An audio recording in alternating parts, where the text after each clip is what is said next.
மகேந்திரவர்மருக்கு விசித்திர சித்தர் என்ற பட்டம் கொடுத்தனர் மக்கள். விசித்திர சித்தர் என்ன அருமையான பெயர்! சிற்ப வேலை செய்வதில் விசித்திரமானவர், சித்திர வேலையிலும் சூரர், மாறுவேடம் போடுதலிலும் விசித்திரமானவர், குகை கோவில்கள் கட்டுவதில் அனைத்து மன்னர்களையும் மீறிவிட்டவர். கோவில்கள் கட்டினால் எவ்வளவு நாட்கள் நிற்கும்? குகை கோவில்கள் என்றால் 1000 ஆண்டுகள் ஆனாலும் அவர் புகழ் பாடுகிறது அல்லவா? மகாபலிபுரத்துல செதுக்கியிருக்காரு. 1300 வருஷத்துக்கு முன்னால செதுக்கினது. அதை இன்னைக்கும் நம்ம பார்க்கிறோம். அவ்வளவு அழகா இருக்கு. அவரோட எண்ணங்களை செயலாக்குறதுக்கு நூற்றுக்கணக்கான சிற்பிகள் அப்போ அவருக்கு தயாரா இருந்தாங்க. நிறைய பேர் சிற்ப வேலை படிக்கவும் வந்தாங்க. அந்த சிற்ப கலையில ரொம்ப கெட்டிக்காரர் ஆயனர் சிற்பின்றவர். அவருடைய மகதான் சிவகாமி. அவள் நடனத்துல கெட்டிக்கார். இப்போ இந்த சிற்பக்கலை கல்வி எல்லாம் படிக்கணும் அப்படின்னு சொல்லிதான் இந்த பரஞ்சோதி வர்றது. சோழ நாட்டுல இருந்து இங்க காஞ்சிபுரத்துக்கு வர்றாரு. வந்துதான் கொஞ்சம் மாட்டிக்கிட்டாரா.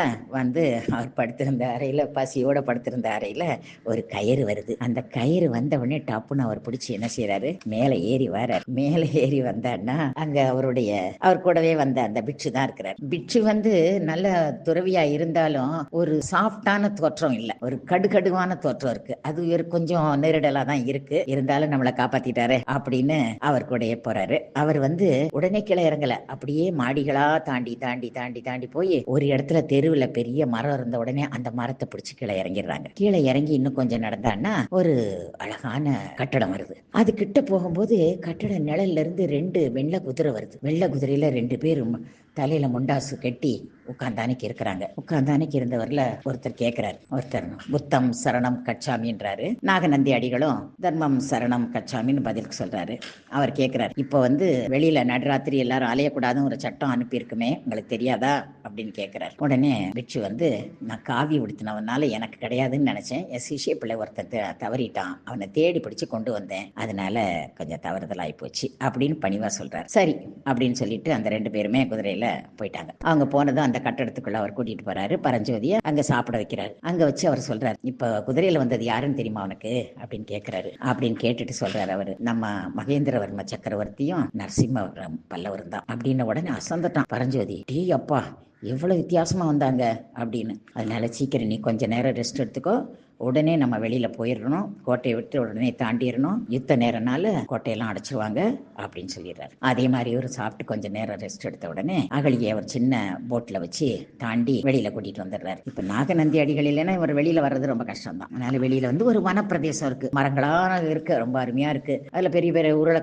கற்களும் இதுமா கிடக்குது. சிற்பிகள் சல்லுன்னு வேலை செய்யற இடமும் இருக்கு. அதுலதான் நடுவுல ஆயனர் வீடு கட்டிக்கிட்டு இருக்காரு. மகா சிவகாமியோடையும் அவரோட சகோதரி ஒருத்தங்க இருக்காங்க வச்சு அங்க பல சிஷியர்களோட இருக்கிறாரு. அவங்க எல்லாருமே சிற்பங்கள் செதுக்குறாங்க. ஏன்னா நிறைய சிற்பங்கள் ஆர்டர் நிறைய வந்துருச்சு, அது செஞ்சிட்டு இருக்கிறாங்க. இப்ப இவர் பரஞ்சோதியை கூட்டிட்டு வர்றாரு. பரஞ்சோதி அப்படியே பார்த்துக்கிட்டு இருக்கிறாரு.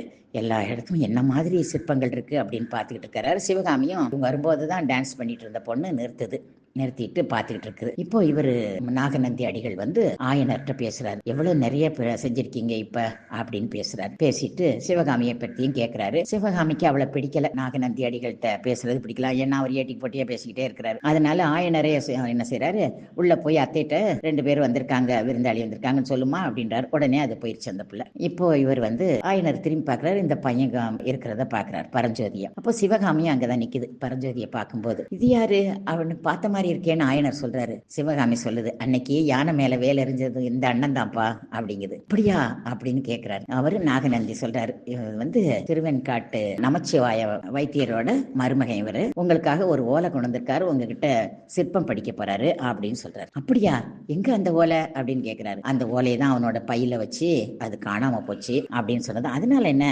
ஓலையெல்லாம் போனா போகுது, வா நீ அருமையான எவ்வளவு லாவகமா எரிஞ்ச, அந்த மாதிரி வேலையறியறதுக்கு யாரால முடியும் அப்படின்னு சந்தோஷப்படுறாரு. இப்போ சிவகாமி அப்படியே உள்ள போகுது, வேகமா உள்ள போகுது. அத்தை யார் வந்திருக்கிறாமா அப்படின்னு கேக்குது. கேட்டானா, ஆமா கடுவ மூஞ்சி மாதிரி ஒருத்தர் வருவாரு, அந்த நாகநந்தி அடிகள் அவர் வந்திருக்கிறாரு அப்படின்னு சொன்னதும், அப்படிலாம் பெரிய ஆட்களை சொல்லக்கூடாது அப்படின்னு சொல்லுது. சரி சரி அப்படின்னு சொல்லிட்டு என்ன பண்ணுது, இன்னும் கொஞ்சம் தள்ளி போறா. அங்க அவ வளர்க்குற மானு கிளி எல்லாம் சடச்சடன்னு ஓடி வருது. மானை மட்டும் கூப்பிட்டுக்கிறா. மானுக்கு பேரு ரதி. வாரதி நம்ம போவோம் அப்படின்ட்டு அத்தையிட்ட நான் தாமரை குளத்துக்கு போறேன், கொஞ்ச நேரம் தாமரை குளத்துல இருந்துட்டு வர்றேன் அப்படின்னு கூட்டிகிட்டே போயிடுறான். அந்த காட்டுக்குள்ள கொஞ்சம் தூரம் அப்படியே நடந்தான்னா ஒரு அழகான தாமரை குளம் வருது, வாசல்ல உட்கார்றதுக்கு மாதிரி இடமும் இருக்கு. போற வழியில சொல்லிக்கிட்டே போற, நம்ம குமார சக்கரவர்த்தி எப்படி வருவாரு, என்ன பாக்குறதுக்கு வரவே இல்லை, அவர் என்ன நினைக்கவே இல்லை ரதி அப்படின்னு சொல்லிட்டு போய் உட்கார். அங்க உட்காரும் போது அப்படியே பார்த்தா பின்னால இருந்து நரசிம்மவர்மர் வர்றது தெரியுது. ஆனா அவர் திரும்பி பார்க்கல. ஏன்னா தாமரை குளத்துல அவருடைய நிழல் வந்து விழுது. உடனே வந்து என்ன மறந்துட்டியா அப்படின்னு சொல்லி அவர் கேட்கிறாரு.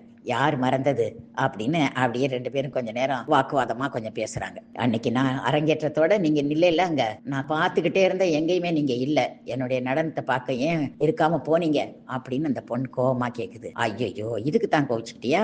நான் எதிரில் டான்ஸ் ஆடுறத பார்த்தான்னா உன்னுடைய கவனம் செதறிடுமேன்னு உப்பரிக்கையில உட்கார்ந்துருந்தேன், என்ன பண்றது, அடடா அப்படின்னு இந்த பொண்ணு ஃபீல் பண்ணுது. சொல்லிட்டு யுத்தம் வர்றதுனால ரொம்ப அடிக்கடி வர முடியாது, அடடா யுத்த களத்துக்கு போயிருவீங்களோ அப்படிங்குது. அது இனிமேதான் நம்ம யோசனை பண்ணணும், எப்ப போறோம்னு தெரியாது அப்படின்னு உடனே தினந்தோறும் என்னை வந்து பார்க்கணும் அப்படின்னு இந்த பொண்ணு சொல்லுது. அப்போ இதோ நான் நிச்சயமா அந்த ஆணையிடுறேன் அப்படின்னு, அந்த வேல் மேல ஆணையிடுங்க அப்படிங்குது. கையில அவர் வேற வேல் வச்சிருக்கிறார். அந்த வேலை ஒரு செகண்ட் தூக்கிட்டு சொல்றாரு, ஐயோ இது என்னோட வேல் இல்லையே, அன்னைக்கு யானை மேல ஒரு பையன் எரிஞ்சானே அவரோட வேலு அப்படின்னு அவர் சொல்றாரு. அவர் இப்ப எங்க உள்ளதான் இருக்காரு, எங்க இடத்து வீட்டுக்குள்ளதான் இருக்கிறாருன்னு சொன்னோடனே அவர் அதிசயப்படுறாரு. இதோ போய் நான் பாக்குறேன் அப்படின்னு அவர் சொல்லிட்டு நிமிர்றாரு. மகேந்திரவர சக்கரவர்த்தி வர்ற சத்தமும் கேக்குது. உடனே இவர் வேகமா போய் அப்பா கூட சேர்ந்துக்கிறாரு. ரெண்டு பேரும் சேர்ந்து உள்ள வர்றாங்க. உள்ள வந்து ஆயனர்கிட்ட பேசிக்கிட்டு இருக்கிறாரு. ஆனா பரஞ்சோதியும் தெரியல, நாகநந்தி அடிகளும் தெரியல. அப்படியே பார்த்துட்டு விட்டுறாங்க. அவங்க பேசிட்டு இருந்துட்டு போயிடுறாங்க. வெளியில போனதுக்கு அப்புறம் இவரு மகேந்திர சக்கரவர்த்தி நரசிம்மவர்மர்கிட்ட கேட்கிறார், நீ நல்லா கவனமா பாத்தியா? அங்கதான் பிட்சுவும் இருந்தாங்க, பரஞ்சோதி இருந்தாங்க. அப்படியா? ஆமா, பெரிய புத்தர் சிலை இருந்ததே அதுக்கு பின்னாலதான் அவங்க உட்கார்ந்துட்டு இருந்தாங்க, நீ தான் கவனிக்கல, உன்னுடைய கவனம் எல்லாம் வேற பக்கம் இருந்தது அப்படின்னு உடனே ஆமா நம்ம சிவகாமியை பார்த்துக்கிட்டே இருந்துமே அப்படின்னு ஒரு ஃபீல் பண்றாரு. அதுக்கப்புறம் நீ எனக்கு ஒரு வாக்குறுதி கொடுக்கணும், வா வீட்டுல போய் நல்லா அரண்மனையில போய் நம்ம பேசுவோம் அப்படின்னு சொல்லி போறாரு. அரண்மனையில போய் அவருடைய தளபதி கலிப்பகையார கூப்பிடுறாரு மகேந்திரவர்ம சக்கரவர்த்தி. இனி என்ன திட்டம் போடுறாங்கன்னு நாளைக்கு பார்ப்போம்.